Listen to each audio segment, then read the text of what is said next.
안녕하세요. 저는 30대 여자로 아빠가 사장인 직장에 다니고 있는 중입니다. 서로에 대한 배려심은 많으면 많을수록 좋다고 생각했던 저. 최근에는 이런 생각이 바뀌어 뭐든 적당한 편이 좋겠구나 생각이 들었던 적이 있어요. 자칫하다가는 세상에서 제일 소중한 남자친구와 헤어질 뻔했기 때문이죠. 남자친구인 영수 씨를 처음 본 것은 신입사원 연수 때였습니다. 회사의 동기로 함께하면서 느꼈던 그의 인상은 그닥 좋지는 않았어요. 신입 때라면 누구든지 할 법한 실수조차도 스스로 용납하지 못하고 스트레스를 많이 받는 것이 이해가지 않았기 때문이죠. 남들에게 작은 꼬투리라도 잡히면 인생이 큰일 날 것처럼 매사에 완벽을 기하고 꼼꼼한 모습을 보이는 영수 씨. 아빠의 일을 돕기 위해 대학을 졸업 후 곧장 회사에 취직했던지라 간절함이 없었던 저와는 너무나도 다른 모습이었습니다. 대리님이 폰트 도둠체로 맞추고 크기부터 자간까지 다 양식 정해주셨잖아요. 근데 사소한 걸 자꾸 틀려서 두 번, 세 번 일을 하게 만드십니까? 시간이 빠듯하니까 그렇죠. 누군들 처음부터 잘하겠어요? 한 번 실수야 누구든 한다지만 반복되면 그건 본인 잘못이죠. 앞으로는 주의해주세요. 혼자 잘못하면 본인뿐만 아니라 동료들까지 피해를 보니까요. 설렁설렁 하다 보면 언젠가는 익숙해지리라는 마인드였던 저와 신입이라도 맡은 일은 완벽하게 해내야 한다고 생각했던 영수 씨. 동기로서 함께 일을 하면서 갈등이 생길 수밖에 없었지만 잘못이 있다면 전적으로 제 쪽에 있었기 때문에 할 말은 없었습니다. 가끔 말이 지나치다 싶을 때는 아빠가 회사의 사장이라는 것을 내세울까 하는 생각이 불쑥불쑥 들기는 했었습니다. 하지만 그런 지위를 내세워 부당하게 누군가를 핍박하는 일은 하고 싶지도 않았고 당연히 그래서도 안 될 일이었기에 누구에게도 말을 하거나 드러낸 일은 없었습니다. 업무 때마다 제게 까칠한 태도를 보이며 속이 부글부글 끓게 만들었던 영수 씨. 하지만 제가 차츰 일에 익숙해지게 되고부터는 자연스럽게 친해지게 됐습니다. 제가 실수를 하더라도 최선을 다한 티가 나면 너그럽게 넘어가주고 오히려 제 실수를 덮어주는 모습도 많이 보였거든요. 몇 달간 함께 일하면서 까칠하게만 보이던 남자의 다른 면모들을 알아가던 중 그가 왜 그렇게까지 업무에 철저하려 했는지를 이해할 수 있었습니다. 회사 사람들과 대화를 하던 중 우연찮게 영수 씨가 보육원 출신이라는 것을 알게 된 덕분이었죠. 보육원 출신이라는 이유로 부당하게 대우를 하거나 색안경을 끼는 사람들이 종종 있었기 때문에 영수 씨는 트집을 잡히지 않으려 매사에 완벽을 기하고 꼼꼼한 모습을 보여왔던 것이었습니다. 그런 속사정을 알게 되자 전보다 더 영수 씨에 대해 더 이해할 수 있게 되었습니다. 얼마나 고생을 하면서 자랐으면 다른 사람에게 조금도 틈을 보이지 않으려고 하는 걸까 측은한 마음이 들기도 했죠.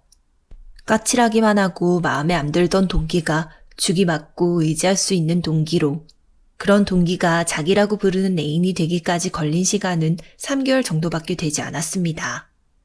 매일 영수 씨라 부르던 사람을 자기야 하고 부르던 어색한 호칭이 익숙해질 즈음 저와 영숙 씨는 각각 다른 부서로 옮겨가게 되었어요.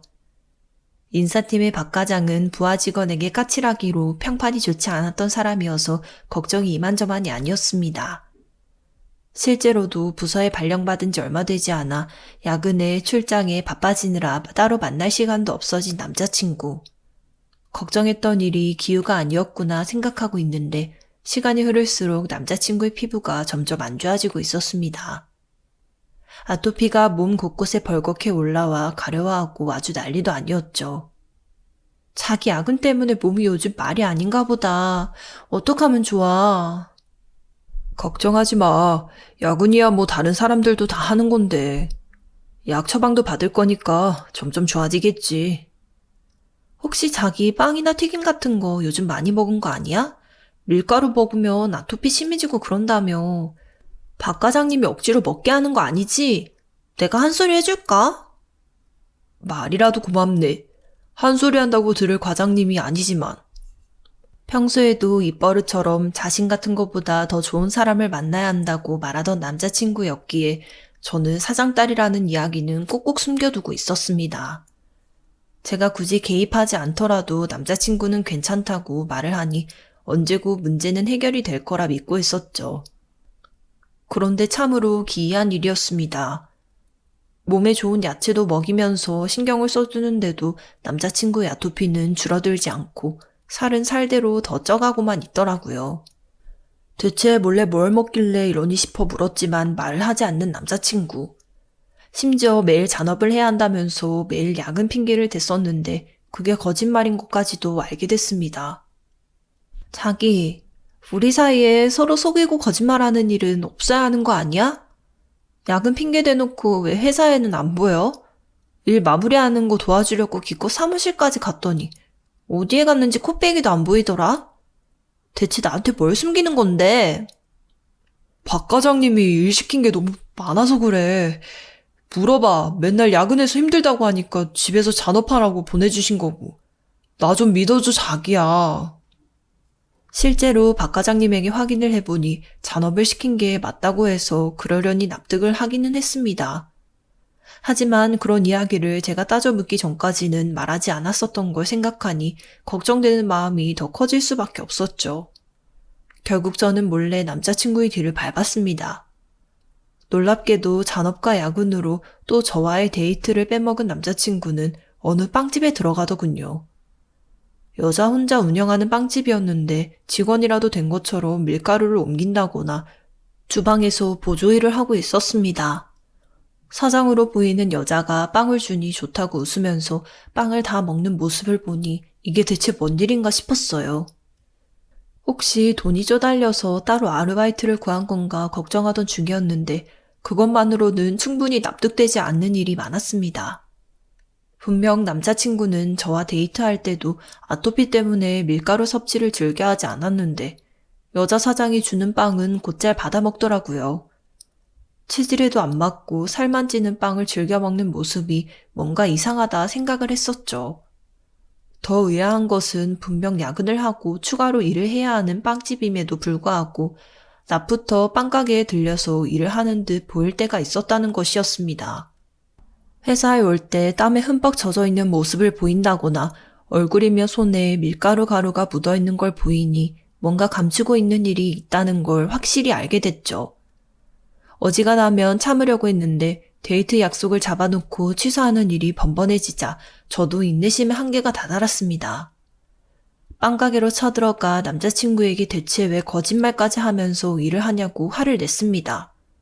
그리고 대체 숨기는 게 뭐냐면서 빵집 가게 사장이 몰래 숨겨놓은 애인이라도 되냐면서 따지고 들어갔죠. 아무런 말도 못하고 얼굴만 벌게진 남자친구. 해명을 바라며 가게 사장을 바라보자 제가 상상도 못했던 말을 들을 수 있었습니다. 사실 영수 씨가 생활하던 보육원에 제가 무료로 빵을 나눠줬었거든요. 봉사활동 때 받은 게 너무 크다면서 영수 씨가 이렇게 절 돕네요. 봉사활동요? 그런데 그걸 왜 저한테 숨기고 아무런 말도 안 하는데요? 솔직하게 말한다고 내가 뭐 반대할 일도 아닌 것 같은데. 아시잖아요. 영수 씨가 자존심 강한 거. 보육원 출신이라는 얘기도 잘 안 꺼내고 싶어 하는데 그때 받은 은혜 갚는 중이라고 얘기하기가 쉽지가 않았겠죠. 아무리 그래도 그렇지 그렇게 몸까지 상해가면서 도울 일은 아니죠. 사장님도 도움받는 걸 왜 당연하게 여기세요? 제가 몸이 좋지 않아서 영수 씨 도움이 좀 많이 필요하네요. 또 제가 말한다고 관둘 영수 씨 고집도 아니고요. 저는 여사장의 해명만으로는 납득이 되지 않았습니다. 남자친구에게 이 말이 진심이냐는 눈빛으로 쏘아보자 고개를 끄덕이더군요. 저는 남자친구에게 뭔가 숨기고 있는 게 있으면 앞으로는 이렇게 몸 상해가면서 혼자 감당하지 말고 제게 털어놓아야 한다고 신신당부를 했습니다. 그리고 은혜를 갚는 것도 좋겠지만 몸 상해가면서 그럼 무슨 소용이 있겠냐면서 좋은 말로 타이르기도 했고요. 이 일로 인해서 남자친구가 절 속이고 빵가게에서 일해왔었던 일은 일단락 되는 듯 싶었습니다. 여전히 빵가게 일을 출근할 때마다 돕고 퇴근할 때마다 돕는 남자친구의 모습에 대체 언제까지 은혜 갚기를 할 작정이냐고 물어보았죠. 그랬더니 조금만 더 하면 될 것 같다면서 참아달라는 말만 거듭해 왔습니다. 설마 빵가게 여자 사장에게 개인적인 호감이 있는 거 아니냐 따져 물었지만 절대 그렇지 않다면서 강하게 부정을 하는 남자친구. 어쩌면 두 사람이 말을 맞춰서 절 기만하고 있을지도 모른다는 생각이 들더군요. 남자친구가 과로 때문에 아파 골골거리며 병가를 냈던 날, 저는 빵가게에 찾아가 단도직입적으로 물어보려 마음을 먹게 됐습니다. 두 사람이 정말 연인 관계냐 아니냐를 따져 묻고 맞다고 하면 마음 아프겠지만 깔끔하게 떠나줄 생각으로요. 그런 마음을 품고 찾아간 빵가게에 여주인이 보이지 않았습니다. 소리를 불러도 들리지 않는지 대답이 없어 설마 혼자 일을 하다 쓰러지기라도 했나 싶어 주방으로 달려갔더니 웬걸 어떤 남자와 정신없이 뽀뽀를 하고 있더군요. 그 남자의 정체는 놀랍게도 회사의 상사인 박 과장이었습니다. 이게 무슨 일인가 싶어 영문을 모른 채 서 있는데 제가 내는 인기척을 알아차린 박 과장과 여 사장이 기겁을 하면서 떨어지더라고요. 놀라는 두 사람에게 대체 무슨 관계인지 물어봤더니 부부 사이라는 것을 밝히는 과장과 여 사장. 우연이라고 하기에는 뭔가 공교로운 감은 있었지만 당시 저로서는 무슨 일인지 짐작조차 할 수가 없었습니다. 일단 박 과장님을 슬쩍 불러내어 여 사장이 허튼 수작을 하지 않도록 단속을 하라 주의를 드리기로 생각했죠. 박 과장님, 솔직하게 말씀드릴게요. 저 영수 씨랑 사귀게 됐는데 영수 씨가 보육원에서 받은 은혜 갚겠다고 매일같이 빵집에 방문하거든요. 그런데 영수 씨도 그렇고 여 사장님도 그렇고 남 보는 눈이라는 게 있는데 밤늦게까지 같이 주방에서 일하는 건 좀 걱정이 돼서요. 남들 시선 생각해서라도 과장님이 둘 다 자제시키는 건 어떨까 싶네요.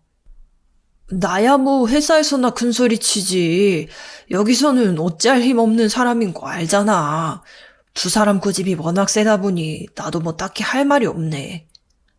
영수 씨 전에 야근한다고 거짓말하고 빵집 일 도왔었거든요? 혹시 과장님이 그거 알고 말 맞추신 거 아니에요? 영수 씨가 하도 신신당부를 해서 앞으로는 내가 두 사람한테 주의 줄 테니까 너무 걱정하지 마. 부인을 잘 단속하겠다고 하니 문제는 없겠다 생각하며 안심을 했었던 저. 하지만 남자친구는 여전히 출근 전 빵가게, 퇴근 후 빵가게였습니다. 이렇게까지 하는 이유가 뭐냐는 말에 은혜 갚기라는 말 외에는 대답하지 않는 남자친구가 이해가지 않았습니다. 심지어 밀가루로 매일 배앓이를 하면서도 빵가게에 가는 것은 틀림없이 여 사장에게 호감이 있기 때문이라 생각이 들었습니다. 심지어 200일 날 저와 약속을 잡아놓고서는 또 야근을 핑계로 데이트 약속을 취소하는 남자친구. 자기야, 200일인데도 설마 또 야근이라고? 며칠 전만 해도 분명히 약속 지킬 수 있다며. 회사 일이 바쁜데 어떡하겠어. 조금만 더 참자, 조금만. 응? 설마 또 빵가게 일 도우러 가는 거 아니지? 그럼 나 진짜 화낸다. 내가 거짓말까지 하면서 거길 도울 이유가 없잖아. 믿어주라, 자기야. 믿어달라고 했지만 믿을 수가 없었던 저는 다시 빵가게에 들렀습니다. 아니나 다를까 다시 주방에서 또 히히덕거리는 소리가 들려 들어가 보니 빵을 먹고 있는 남자친구가 보이더군요. 자기 정말 실망이다. 이번에는 거짓말 아니라며. 근데 또 거짓말이네? 대체 언제까지 날 기만할 건데? 이럴 거면 차라리 헤어지자고 해. 일단 진정해. 내가 다 설명할 테니까 나가자. 내가 왜 나가? 못 나가. 지금 다 설명하기 전까지는 절대 못 나가. 다 큰 성인이 남의 가게에서 무슨 행패예요. 경찰 부르기 전에 나가세요. 경찰? 지금 남편 있는 유부녀가 애인 있는 남자 꼬셔놓고 그게 할 말이에요? 남편 보기 부끄럽지도 않으세요? 뭐가 어쩌고 어째? 이게 어디서 남편을 들먹여? 회사 말단 주제. 나 당신 상사 아내야. 은혜 갚겠다는 사람 부려먹는 말종이 협박해봤자 무서울 거 없거든요? 야, 이 년이 어디서 말대꾸야? 첫 만남 때부터 절 아니 꼽게 보는 기색이 있던 여사장. 자기 남편이 상사라면서 제 머리채를 쥐어잡고 흔들어댔습니다. 남자친구가 그만하시라며 여사장을 뜯어 말리면서 절 감쌌죠. 분하기도 하고 그 와중에 절 감싸준 남자친구가 고맙기도 하여 눈물을 글썽거리고 있던 차였습니다. 여사장이 어딘가로 연락을 하더니 박 과장이 나타났고 여사장을 혼내기는커녕 저와 남자친구에게 제정신이냐면서 언성을 높였습니다. 어디서 피도 안 마른 신입이 상사 마누라한테 대들고 있어? 그리고 영수씨, 내가 요령 있게 일하라고 했잖아. 핑계를 대건 이별을 하건 알아서 잘 처리해야지. 왜 두 사람 연애를 가게 일에 끌어들여서 날 열받게 해? 몸 상해가면서 일 돕고 맛없는 빵도 억지로 먹었습니다. 근데 여자친구한테 더는 거짓말하기 싫네요. 회사 잘려도 되니까 이제 박 과장님 맘대로 하십시오. 호, 보육원 출신인 걸로 인사과에 불이익 줘도 할 말 없다 이거네. 영수씨, 감당되겠어? 아직 정규직도 되지 못했는데? 그동안 저라고 등신처럼 당하고만 있었겠습니까? 죽어도 박 과장님하고 같이 죽어야죠. 이제까지 저한테 했던 폭언들이며 협박들 죄다 녹음해두고 있었으니 한번 누가 더 많이 읽나 보자고요. 뭐? 야, 너 지금 누구 마음대로 대화를 녹음했다는 거야? 너 이거 불법이야, 이 자식아. 콩밥 먹기 싫으면 그거 당장 내놔. 이거 왜 이러세요? 놓으세요! 달려드는 박 과장을 밀친 남자친구는 저와 함께 가게를 벗어났습니다. 허겁지겁 벗어나는 남자친구를 멈춰 세우고 대체 이게 무슨 소리냐고 물었죠. 진상은 참으로 기가 막힌 것이었습니다. 알고 보니 인사과의 박 과장은 남자친구가 보육원 출신이라는 것을 알고 이에 대해서 꾸준히 비난하고 생안경을 낀 채 대해왔더군요. 보육원 출신은 의지력도 약하고 지시에도 잘 따르지 않는 방골기질을 가지고 있을 거라는 말도 안 되는 헛소리로 남자친구를 괴롭혀 왔었습니다. 신뢰할 수 있게끔 행동으로 보이란 말과 함께 야금야금 자신의 일을 떠맡기는 것은 물론 빵가게의 일까지 돕게 했던 것이었죠. 정규직 채용도 걸려있다고 하고 자기 인사고과까지 안 좋게 한다고 하니 참을 수밖에 없었어. 근데 나 잘릴 때 잘리더라도 혼자 죽진 않을 거야. 자기한테는 절대 피해 안 가게 할 테니까 너무 걱정은 하지 말고. 저를 위해서 부당한 지시와 모독을 견뎌왔던 남자친구.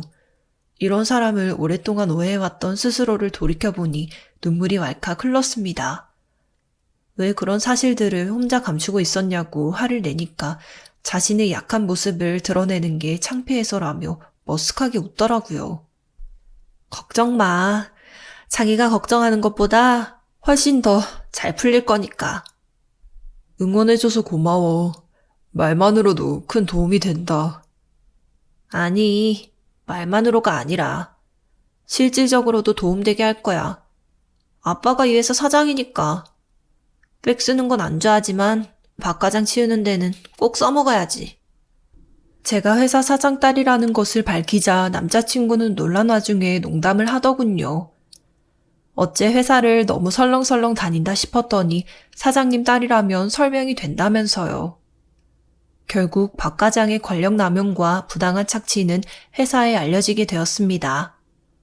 남자친구가 수집해왔던 증거며 사장 딸인 저까지 증인으로 나서니 박 과장이 부인을 해봤자였죠. 그 과정에서 회사 위품을 알게 모르게 횡령한 것부터 권력을 이용해 부하들에게 빵가게를 이용하도록 강요했던 것까지 알려져 회사에서 잘리게 된 박 과장. 남자친구의 노동력을 착취하고 협박해온 것에 대해서도 모조리 보상을 물게 됐습니다. 서로를 배려하느라 더 원만하게 해결할 수 있었던 문제로 고생했던 저희 두 사람은 그 뒤부터는 사소한 것이라도 함께 공유하면서 대화를 자주 나누고 있습니다. 부모님의 허락을 받아 결혼식을 앞두고 있기 때문에 남자친구였던 영수 씨는 이제 곧 저의 남편이 될 예정입니다. 앞으로도 크고 작은 다툼들이 있을지 모르겠지만 서로 사랑하는 마음만 변치 않는다면 어떤 어려움도 극복할 수 있으리라 믿고 있어요. 사연 끝까지 들어주셔서 감사합니다.